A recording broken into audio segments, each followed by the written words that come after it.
ಜನತೆಯಾದ ನಾವು ಭಾರತವನ್ನು ಸಾರ್ವಭೌಮ ಸಮಾಜವಾದಿ ಧರ್ಮನಿರಪೇಕ್ಷ ಪ್ರಜಾಸತ್ತಾತ್ಮಕ ಗಣರಾಜ್ಯವನ್ನಾಗಿ ರೂಪಿಸುವುದಕ್ಕಾಗಿ ಭಾರತದ ಎಲ್ಲ ಪ್ರಜೆಗಳಿಗೆ ಸಾಮಾಜಿಕ ಆರ್ಥಿಕ ಮತ್ತು ರಾಜಕೀಯ ನ್ಯಾಯವನ್ನು ವಿಚಾರ ಅಭಿವ್ಯಕ್ತಿ ನಂಬಿಕೆ ಧರ್ಮ ಮತ್ತು ಉಪಾಸನೆಯ ಸ್ವಾತಂತ್ರ್ಯವನ್ನು ಸ್ಥಾನಮಾನ ಮತ್ತು ಅವಕಾಶಗಳ ಸಮಾನತೆಯನ್ನು ದೊರೆಯುವಂತೆ ಮಾಡುವುದಕ್ಕಾಗಿ ವ್ಯಕ್ತಿ ಗೌರವ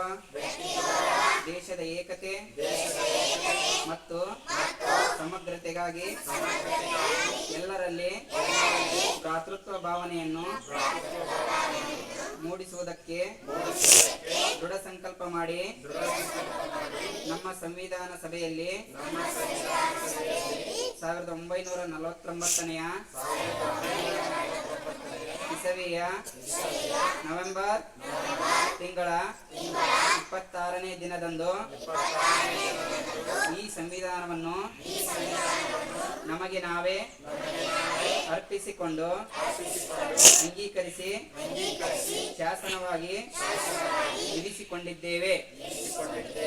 ಜೈ ಹಿಂದ್.